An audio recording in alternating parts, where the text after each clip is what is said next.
How low can you go? Death row? What a brother, no. Once again, back is the incredible rhyme animal, the uncannibal.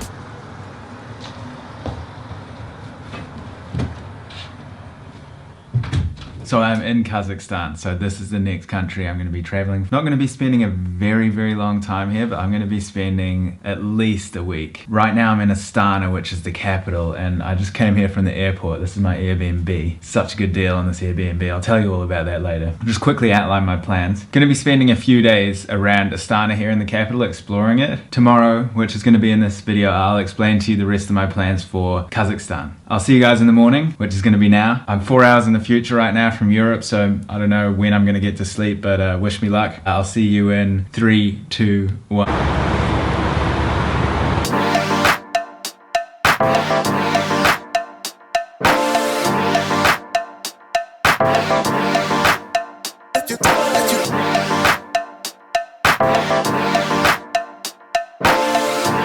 Okay guys, so here I am in the capital city of Kazakhstan, Astana. Beautiful day here today, a little bit jet lagged, but stoked to see a new city, new country, complete new area of the world, Central Asia. Kazakhstan, 9th biggest country in the world. If you were to measure the width of Kazakhstan, it's roughly the same distance from London to Istanbul, so that just gives you an idea of how huge this country is. One of the biggest consumers of meat in the world also. Gained independence in 1991. Before that it was in the Soviet Union. I am so surprised by this place, guys. A lot of people would think Kazakhstan Borat, right? It's nice. Borat wasn't even filmed in Kazakhstan.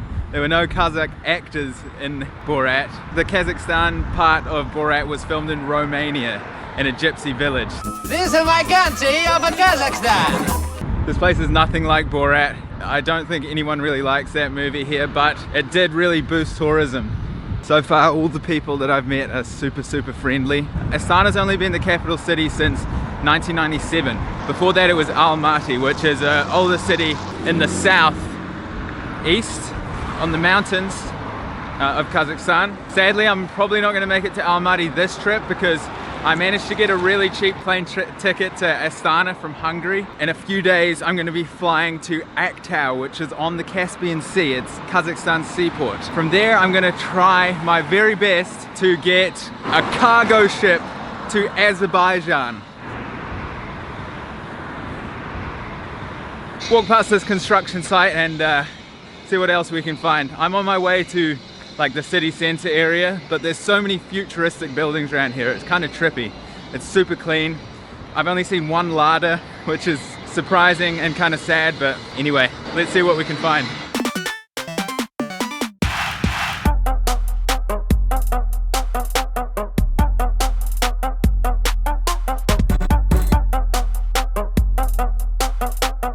So as you can see, super modern buildings everywhere. I think there's going to be a botanical garden. I think the city's in the stages of becoming a real grand city.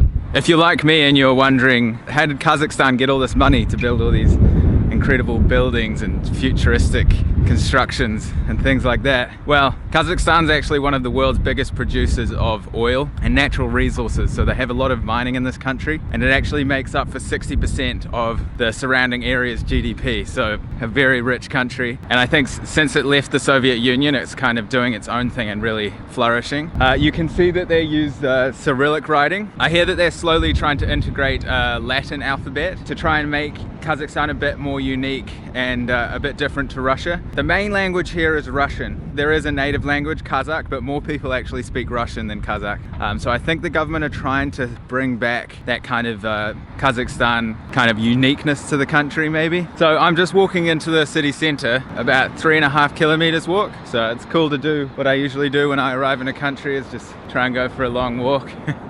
See what I can find. There's a really cool big gold tower up here that I'm going to check out, but nothing like I would expect Kazakhstan, and I'm sure many of you at home wouldn't expect Kazakhstan to be like this. Super developed, really developed, and really clean and well maintained. Obviously this is under construction, but when it's finished, like I think in the city center a lot of the construction to finish, so let's check them out.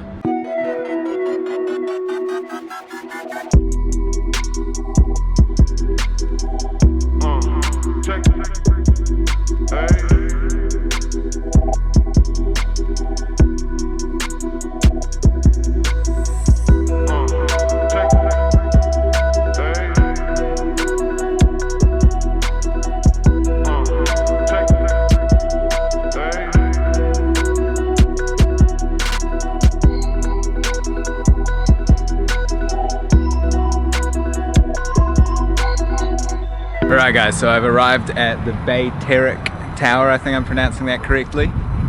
Big gold ball. This city is so kind of psychedelic. I've never seen a city like this before. It's like going into the future like 100 years. There's so many strange looking buildings that I've never seen before. And then over here you have these big gold towers and then this big kind of palace in the middle. Like nothing I've ever seen before. It's really futuristic. I can't imagine what the city will look like in like 20 years when everything's complete. And then I just see over in the distance there's another insane looking building down here. Anyway.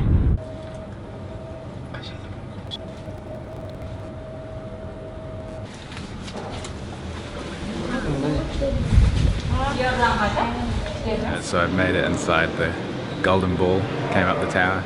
It cost me 700 tenge, I think I'm saying that right, that's the Kazakhstani currency.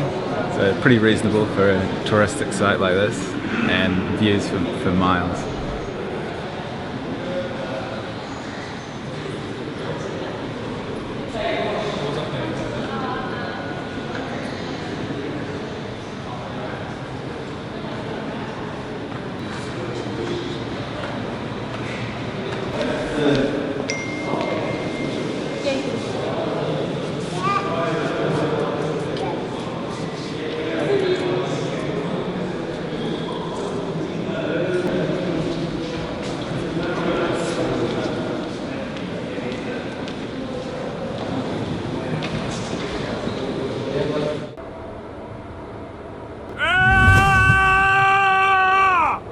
So that gold handprint, if I'm not mistaken, that's the president's handprint. Apparently it's like a novelty to go up there and put your hand in the president's handprint. So this place is surreal.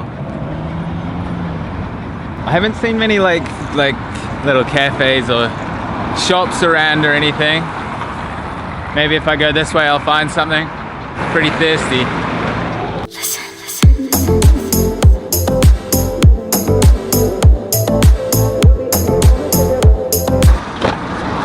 Hello. How are you? Okay, how are you? Good, thank you.